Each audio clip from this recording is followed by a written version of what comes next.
The snow had started falling the night before, covering Maple Street in a quiet sheet of white.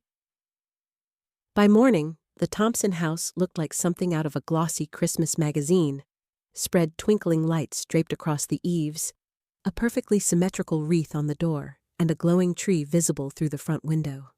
From the outside, it looked like the portrait of a perfect family frozen in holiday charm.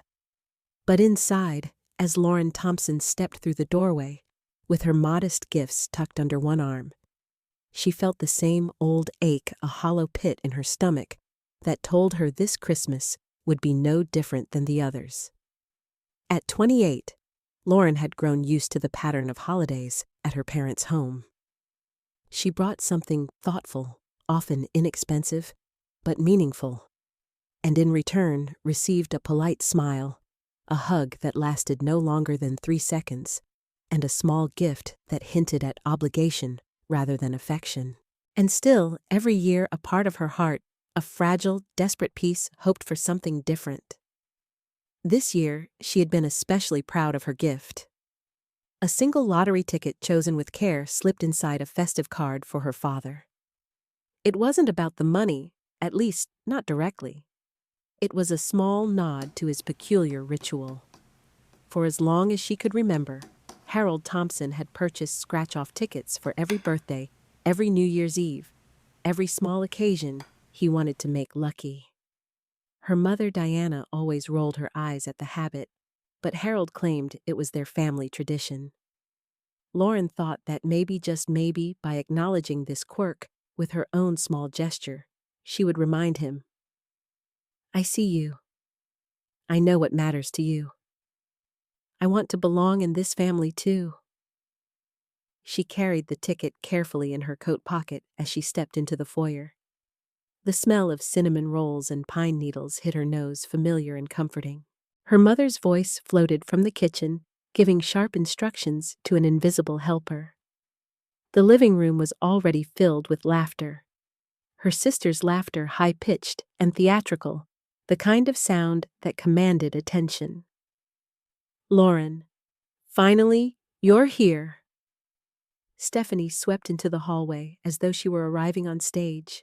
At 31, she was radiant, dressed in a velvet red dress that clung to her in all the right places, her long dark hair cascading down her back in perfect waves. She carried the kind of effortless glamour that seemed to follow her everywhere. Lauren, in her simple green sweater and boots she'd bought on clearance, suddenly felt like a shadow in comparison. The gift-giving began after breakfast, a ritual everyone seemed to enjoy, except Lauren. She sat cross-legged on the floor near the tree, while Stephanie perched elegantly on the sofa between their parents, as though she were the star attraction.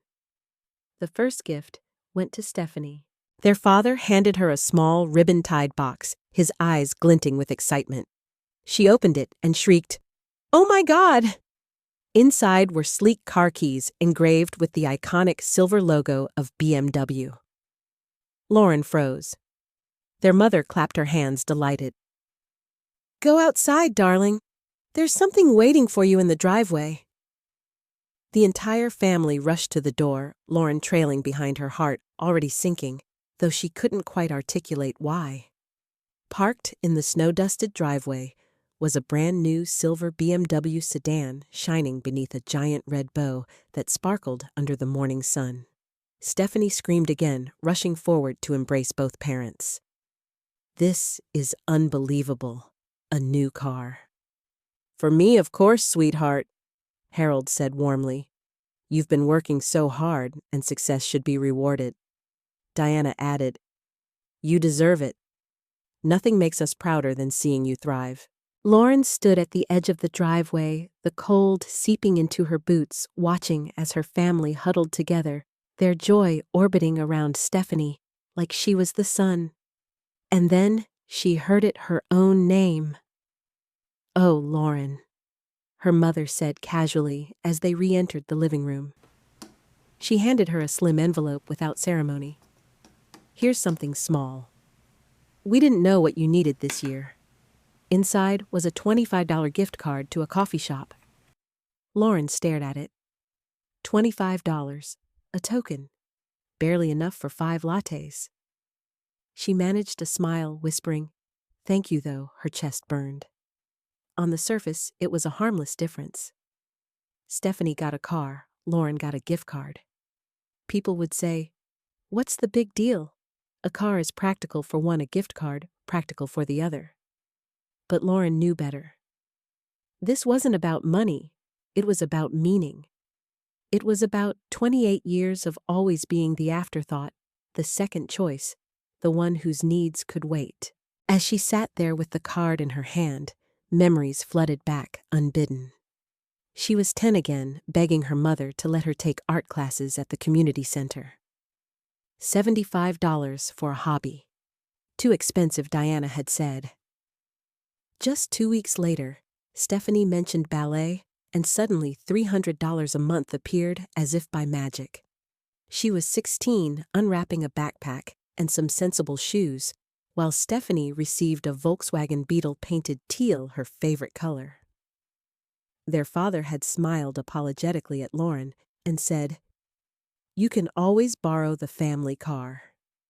She was 18, working late shifts at the campus bookstore to cover what her scholarship didn't, while Stephanie toured her private college campus with a hired admissions counselor funded fully by their parents. The stories stacked one atop the other like bricks, building the walls around her heart.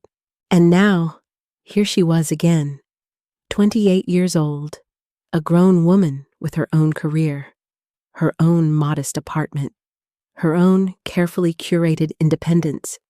Yet all it took was one morning under her parents' Christmas tree to feel like the unwanted child once more. She tucked the gift card into her pocket fingers, brushing against the crisp envelope that hid the lottery ticket. The irony wasn't lost on her. Here she was, holding something that could change lives, $5 million, though no one else in the room knew it, and still she was the invisible one. Her eyes flickered to her parents, glowing with pride at Stephanie toasting her success, already talking about how this new car would be perfect for showing clients million-dollar homes. No one asked Lauren about her job, her promotion, the award she had won for a design campaign. Invisible, unchosen, forgotten. The lump in her throat tightened until she excused herself, slipping away to the bathroom. Alone, she leaned against the sink, the muffled laughter of her family vibrating through the vent. She pulled out the Christmas card, staring at the small rectangle of cardboard that promised freedom, independence, even dignity. And she thought, what would happen if I gave this to them? Would it finally make me visible? Would they finally look at me the way they look at her?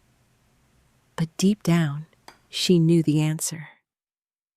This Christmas wasn't just about gifts. It was about love and the absence of it. A BMW and a gift card weren't just unequal, they were proof. Proof of a hierarchy that had been carved into her life since childhood. Lauren's reflection stared back at her in the mirror, pale, tired, but determined. She realized in that moment that the story of her life wasn't going to change because of one more gift, no matter how grand. And yet the ache remained. The ache of wanting to be loved simply for being herself. She slipped the ticket back into her wallet, wiped her eyes, and walked out to rejoin the family that never seemed to notice the battles raging inside her. When Lauren looked back at her childhood, she often wondered if she had been born into the wrong story. On Maple Street, in the colonial house with a swing set in the backyard, childhood should have been idyllic. And in some ways, it was. There were birthday cakes, summer barbecues, neighbors who waved as they walked their dogs. But beneath the veneer of suburban perfection lay an imbalance so subtle and persistent that it shaped every corner of her life. Stephanie was the chosen one. Lauren had recognized this truth long before she had the language to explain it. At 7, she noticed that when Stephanie wanted something, be it a toy, an experience, or simply attention, her parents leaned in. They listened. They acted.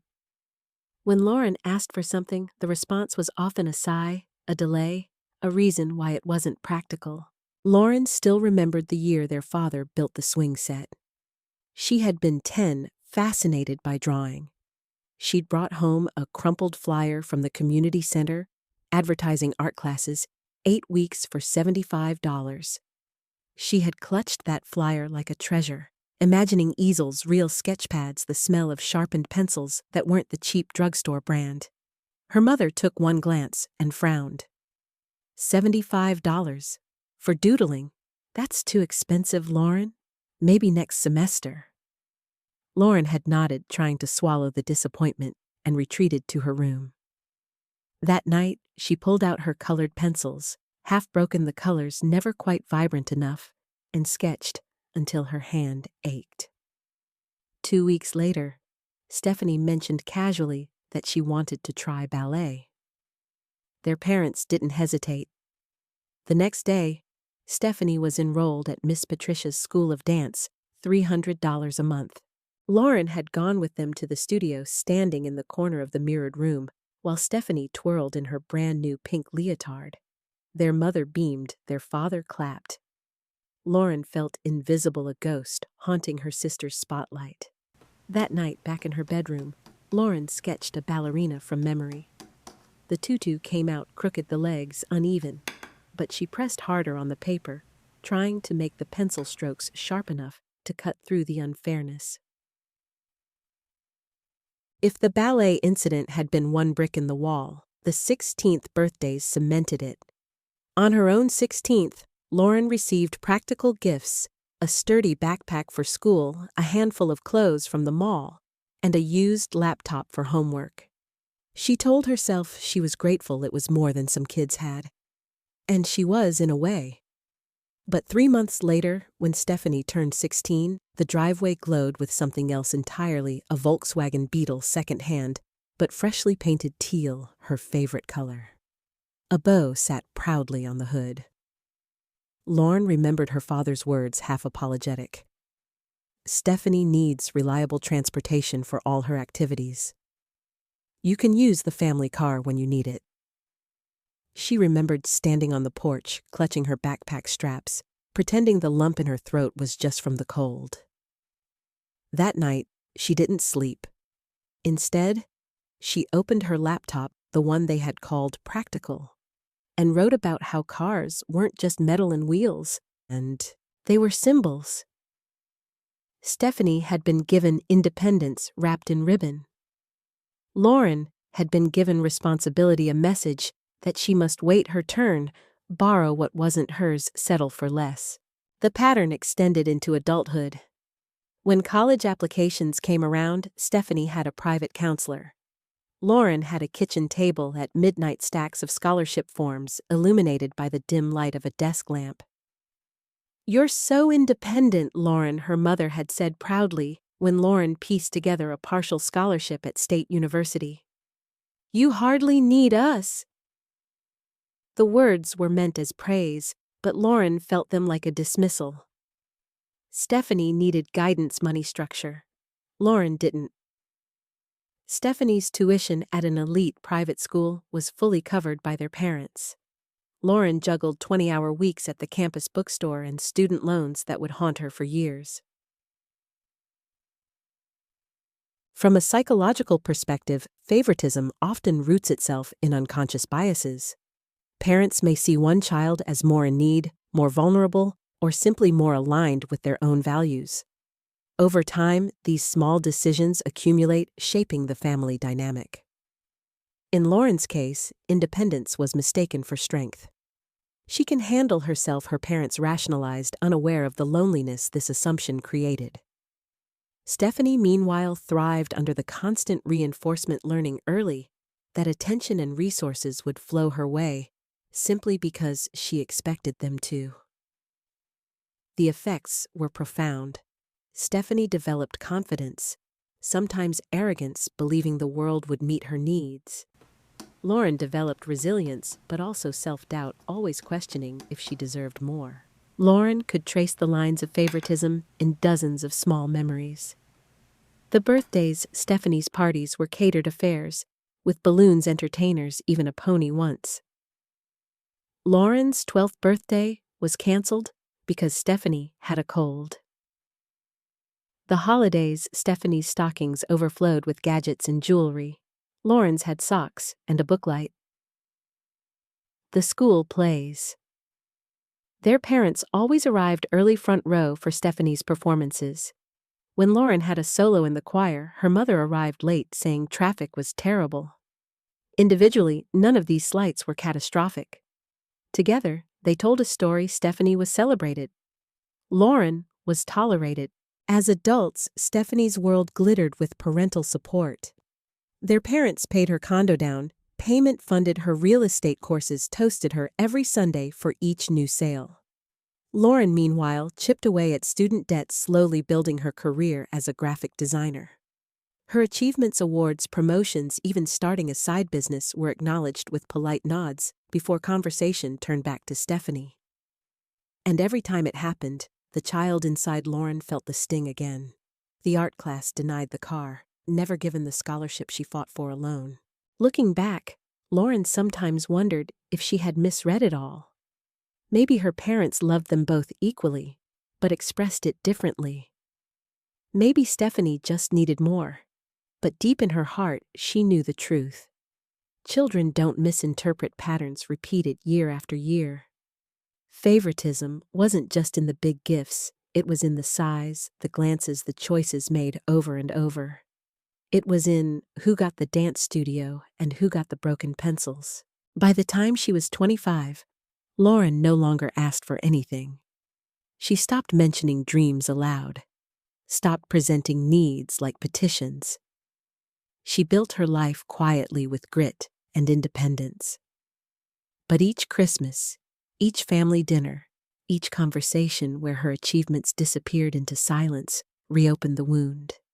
Stephanie had been given the tools, the car, the tuition, the applause. Lauren had been given lessons in self-sufficiency, but also in invisibility. And the child who once wanted to sketch with real pencils still lived inside her, holding that crumpled flyer for art class, waiting for someone to finally say, "Yes, Lauren. You matter too." By the time Lauren graduated college, she had already grown accustomed to carrying her life like a backpack filled with bricks, student loans, part-time jobs, and the constant pressure to prove her worth without leaning on anyone else. Her degree in graphic design had been hard-earned, every class and supply paid for through a patchwork of scholarships, financial aid, and 20-hour shifts at the campus bookstore. While other students spent weekends at parties or road trips, Lauren shelved textbooks, rang up purchases, and learned to survive on ramen and black coffee. She called it independence. Her parents called it proof she didn't need them. Lauren's first apartment. After graduation, Lauren rented a modest one-bedroom in the city. The walls were thin, the radiator clanked in the winter, and the ceiling sometimes leaked when it rained. But it was hers. Every piece of furniture was second-hand: a couch from Craigslist, a table rescued from the curb, and repainted curtains sewn by her own hand. Each month, she paid bills with the precision of a soldier counting ammunition. Rent, utilities, minimum loan payments. A few dollars left over became her splurge, sometimes a set of professional markers, sometimes a dinner out with colleagues. Her job at a small design agency paid enough to keep her afloat, though enough was always relative. She poured herself into her work, staying late to refine projects, desperate for recognition. When she received her first promotion to junior designer, she treated herself to a bottle of cheap wine and toasted alone in her apartment. There were nights when loneliness settled heavy, when she wondered what it might feel like to call her parents and hear them say, "We're proud of you, Lauren." But instead, conversations with them often ended the same way. "So how's work?" "It's good, I just finished a big campaign for." "That's nice. Did you hear Stephanie sold another house?" Stephanie's golden path. Meanwhile, Stephanie's adulthood unfolded like a runway lit just for her. Her college tuition had been fully covered. No loans, no bookstore shifts. Upon graduation, their parents gifted her a down payment on a sleek condo in their affluent hometown. They introduced her to a circle of wealthy family friends who became her first real estate clients. Networking is everything, their father said, proudly clinking glasses at a Sunday dinner. And no one networks better than Stephanie. Every Sunday, Lauren watched as her parents toasted Stephanie's latest accomplishment. Another luxury property sold, another commission earned. She's a natural, Diana beamed. We always knew she'd do something big.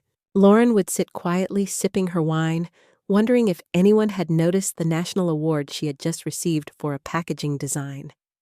If they had, they didn't mention it. The split-screen lives. If one were to imagine their lives as a movie, the screen would split in two.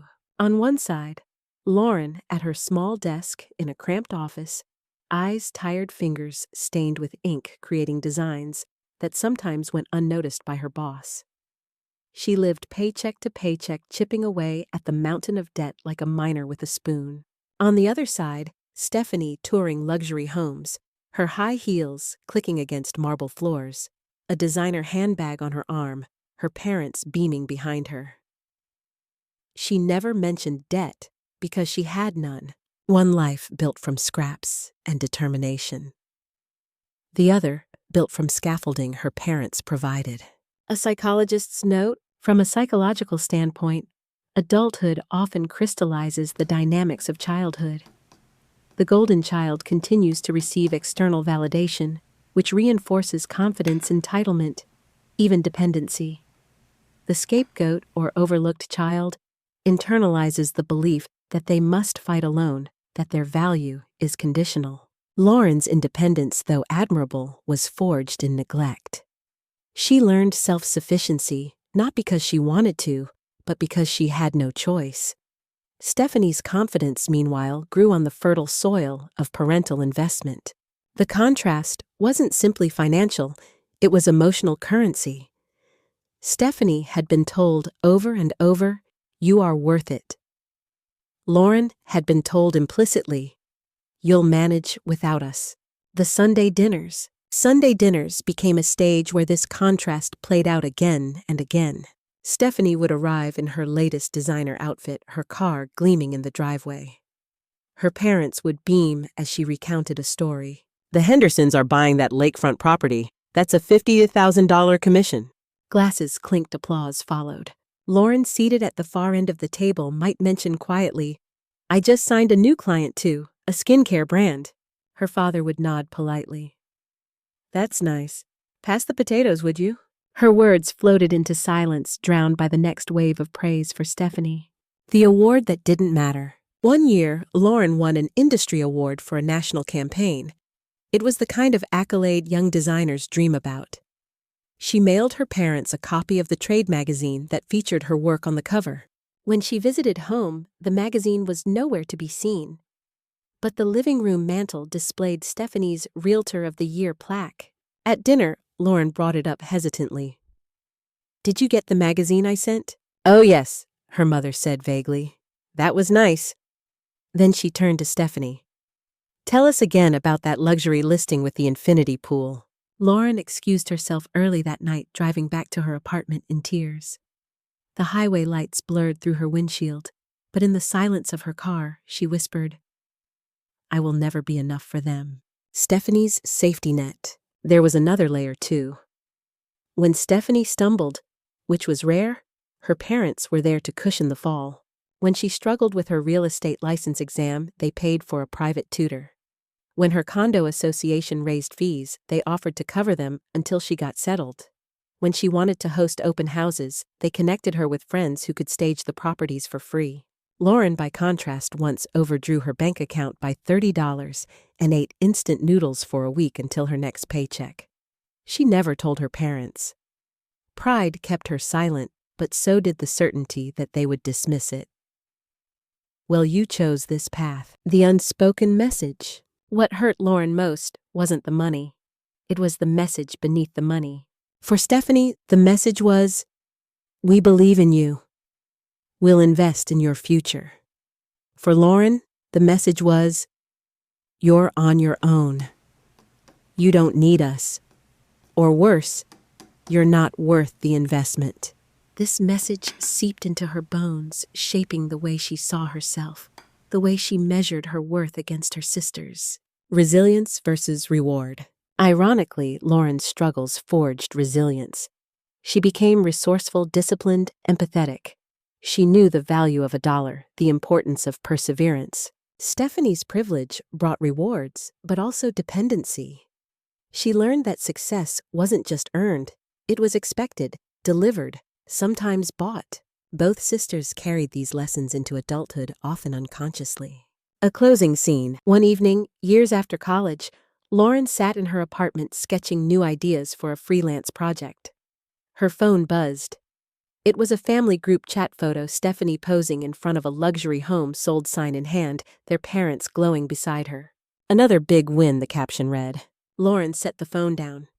She looked around her small but carefully curated apartment, the second-hand couch, the thrifted bookshelves, the art supplies she had bought with her own hard-earned money. It wasn't glamorous, but it was hers. She whispered to herself, "I built this. Alone." And though her heart ached for recognition, she also felt something deeper: pride. The idea had been almost impulsive. On December 23rd, Lauren had stopped at a gas station on her way home from work. Snow swirled around the flickering neon sign, and the air smelled faintly of gasoline and melting ice. She was cold, tired, and thinking vaguely about what small gift she might bring to her parents' Christmas gathering. That was when she saw the display near the register, a row of brightly colored lottery tickets, each promising holiday cheer and the chance of a miracle. Her father's voice echoed in her memory. "You never know, kiddo. One ticket could change your life." He had always bought them for fun on birthdays, New Year's Eve, even random weekends. Her mother had rolled her eyes at the ritual, but her father had called it their lucky family tradition. Lauren hesitated, then smiled faintly. A $20 holiday-themed scratch-off. It wasn't extravagant, but it carried meaning. "This will be my gift," she thought. Not just a ticket, but a gesture. A way of saying, "I see you, Dad. I remember what you love. I want to belong in this family, too." She slipped it into her wallet, imagining her father's chuckle, her mother's indulgent sigh, maybe even a rare moment of warmth directed at her. That night, Lauren sat in her small apartment, the radiator clanking in protest against the winter chill. The space was quiet, except for the hum of the refrigerator and the faint sounds of traffic 3 stories below. She pulled the ticket from her wallet, studying its festive design, snowflakes, holly, and the promise of a grand prize, $5 million. She wasn't planning to scratch it. She wanted to give it whole untouched so that her father could enjoy the ritual himself. But as she set it on the counter, doubt crept in. What if it's a dud? What if I hand them something worthless? She chewed her lips, staring at the ticket. Finally, she whispered, "Just a corner. Just enough to make sure it's not a total loss." She rummaged through her drawer, found an old quarter, and pressed it to the shiny surface. Slowly, she scratched away a silver patch. The numbers gleamed back at her. At first, they meant nothing. She matched them against the rules printed at the bottom. Her heart skipped. She scratched more, her hands trembling. Then she froze. Her breath came short, shallow. She rubbed her eyes, convinced she was misreading. But no, it was clear. The symbols lined up perfectly. The ticket was a winner. Not just a small prize. Not a few $100s. Not even a few thousand. $5 million? Lauren dropped the coin, which clattered against the counter and rolled to the floor. She sat down hard on the stool, clutching the ticket in both hands. Her whole body trembled. She read the fine print 3 times, checked the numbers again, then again, her pulse pounding in her ears. There was no mistake. She held a fortune. For nearly an hour, she sat in silence, staring at the ticket. Her mind raced in frantic circles. This isn't real. It can't be real. I've never been this lucky. But the evidence was in her hand, glittering beneath the light of her kitchen lamp. She laughed, short, breathless, incredulous. Then the laughter turned to tears. Her whole life had been a fight against scarcity, against invisibility.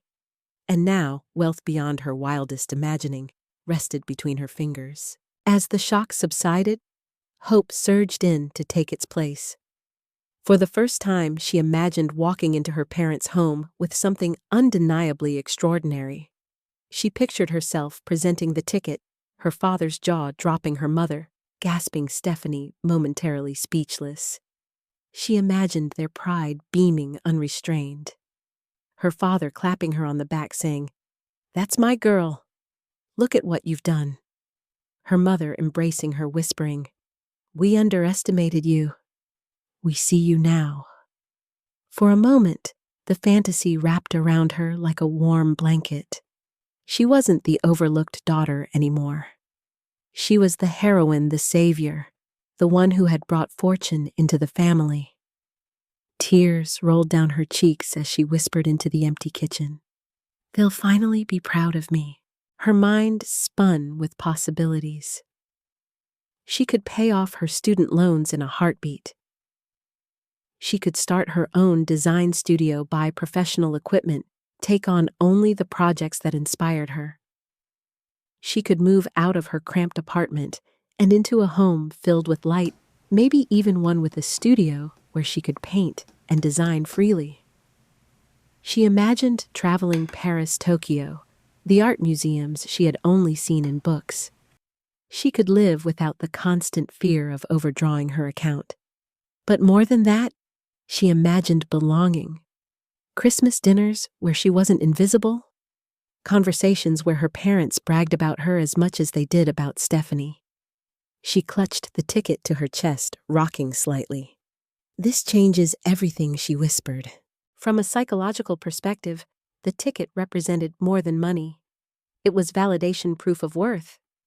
For Lauren, who had spent her life chasing scraps of recognition, the win felt like destiny finally intervening. The irony, of course, was that it wasn't her talent or effort that had created this fortune, it was luck. But in her desperate heart, luck was enough. Anything was enough, as long as it broke the cycle of invisibility. That night, Lauren couldn't sleep. She paced her apartment, alternately clutching the ticket and setting it carefully in the Christmas card she had bought for her father. She slid it into her wallet, then took it out again, afraid of losing it, afraid it might vanish if she didn't keep checking. She imagined Christmas morning, her parents opening the card, confusion turning to astonishment, then joy. She imagined them lifting her up figuratively, maybe even literally, into the circle of pride that had always belonged solely to Stephanie. For hours she rehearsed the moment, whispering lines to herself. "Merry Christmas, Mom and Dad. I thought this would be fun." Or maybe, "You always loved the lottery, Dad. I guess it was meant to be." Each scenario ended the same, with their love finally shining on her. By dawn, Lauren sat by the window watching snow fall in soft, endless sheets. Her eyes were red, her body exhausted, but her heart thudded with anticipation. She had never looked forward to Christmas this much. Not as a child waiting for toys. Not as a teenager hoping for approval. Not even as an adult trying to belong. This year, she had something undeniable. This year, she wouldn't be invisible. She pressed the ticket to her lips like a prayer, then tucked it carefully back into the card, sliding it into her wallet. "Tomorrow," she whispered. "Tomorrow, everything changes." The dining room shimmered in the glow of a crystal chandelier. The table stretched long and elegant, adorned with red roses, sprigs of pine, and candles flickering in polished silver holders. It looked like the picture-perfect Christmas Eve dinner, at least from the outside. Lauren stood at the edge of the room, clutching a folded napkin in her hands. She had set the table herself, aligning every fork and knife exactly as her mother had instructed. It was a ritual that made her feel less like a daughter and more like a household helper. Still, she complied because keeping busy helped mask the ache inside her chest. From the living room came the sound of laughter. Stephanie was in the middle of another story, her voice rich with charisma, her parents hanging on every word.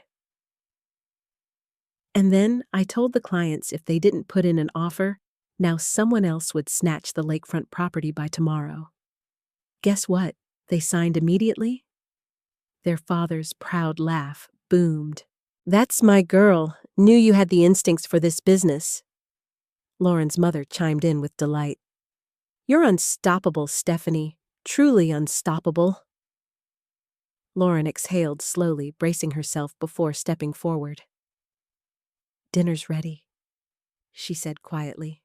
Nobody responded immediately. They were still laughing at Stephanie's punchline. Finally, her mother gave a distracted nod, waving toward the dining room. Settle down, everyone. Let's enjoy the meal. They gathered around the table. The food was exquisite prime rib roasted to perfection potatoes, fragrant with rosemary asparagus glistening with butter. Lauren had helped chop vegetables earlier, though her contribution went unnoticed. Her father raised his glass for a toast. To family, to this wonderful meal, and most of all, to Stephanie. Another record-breaking year in real estate. We couldn't be prouder. Everyone clinked glasses. Stephanie blushed modestly, though her eyes gleamed with satisfaction. Lauren lifted her glass too, forcing a smile, waiting, hoping for her own name to be mentioned. It wasn't. The conversation flowed easily, weaving through Stephanie's triumphs like a golden thread. Her mother asked about a new listing. Her father marveled at the size of her commissions. Even Aunt Tina, usually the only one who acknowledged Lauren, leaned forward, asking Stephanie about her strategy for closing deals. Lauren tried once to join in. I've been working on a national campaign for a skincare brand. It was a huge challenge, but... That's nice, dear. Her mother interrupted, eyes already back on Stephanie. Now tell us about that waterfront condo. Did you really get them to bid? Over-asking laughter erupted again. Lauren's words fell into silence, swallowed by the room. She kept her head down her fork, slicing through meat she could barely swallow. The food was rich, delicious, but in her mouth it turned to ash. It wasn't just the words. It was the body language. Her father leaned toward Stephanie, eyes glowing with pride. Her mother touched Stephanie's hand across the table, a gesture of affection she rarely offered Lauren. Even their uncle, who had always been kind, joined in the chorus of admiration. Lauren sat at the far end of the table, as if positioned deliberately out of the spotlight. She tried to make herself small, unnoticed, though the ache in her chest screamed to be seen. She thought about her childhood, the canceled birthday party, the ballet lessons denied to her, but granted to Stephanie, the used laptop versus the teal beetle. She had told herself adulthood would be different, that one day her parents would see her. That night, staring at her untouched mousse, she realized she had been lying to herself. Some wounds never closed. After dinner, they gathered in the living room, another family tradition, watching White Christmas together. The movie played softly in the background, though the real performance continued to revolve around Stephanie. She sprawled on the couch between their parents, laughing, scrolling through her phone, sharing photos of her latest listings. Lauren sat on the floor, her back against the sofa, unseen. Uncle Frank caught her eye once, offering a sympathetic half-smile, but it only deepened her humiliation.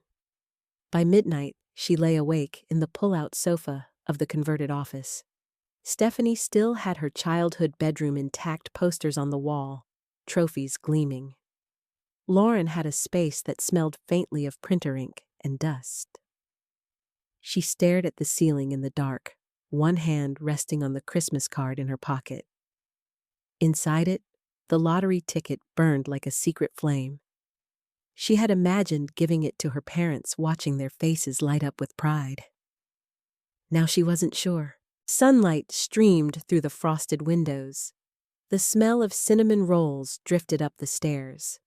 Lauren dressed carefully, pulling on her best sweater, hoping presentation might earn her some respect. Downstairs, the tree glittered gifts piled high. Most bore Stephanie's name in curling script. Her father clapped his hands. Before we open anything, Diana and I have a special surprise. They ushered everyone outside. The cold air bit at Lauren's skin, her breath fogging. And there it was, a brand new silver BMW in the driveway, a giant red bow gleaming on its hood. Stephanie squealed, her voice echoing across the street. "Oh my God, are you serious? A new car?" Their parents beamed. "You deserve it, sweetheart," Harold said. "Hard work should be rewarded." Stephanie threw her arms around them, tears sparkling in her eyes. "Thank you, thank you, thank you." Lauren stood a few steps behind her, hands buried in her coat pockets. Her old Toyota, 10 years old, over 150,000 miles, sat parked down the street. She had saved for years to buy it. Nobody had called her deserving. Back inside, they resumed the gift exchange. Stephanie tore through beautifully wrapped packages, a designer handbag, a gold bracelet, expensive perfume. Each item was met with applause, admiration, another round of, "You deserve this." When it was Lauren's turn, her mother handed her a slim envelope. Inside was a $25 gift card to a coffee shop. "Oh, and this scarf," Diana added, passing her another package. The clearance tag was still attached. "Thank you," Lauren murmured, her throat tight.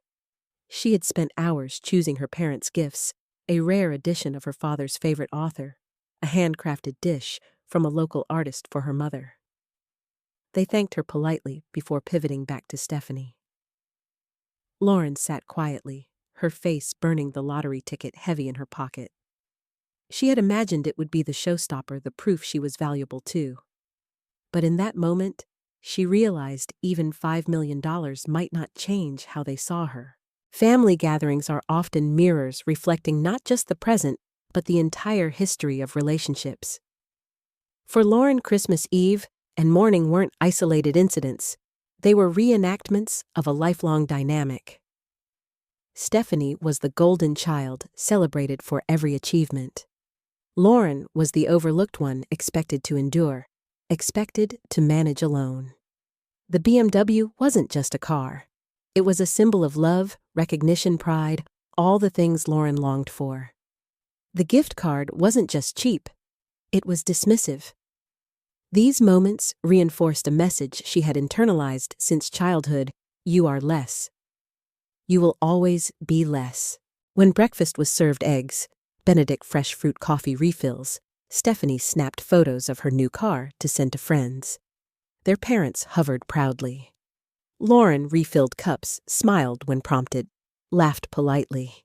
Inside, however, the truth screamed she was invisible in her own family.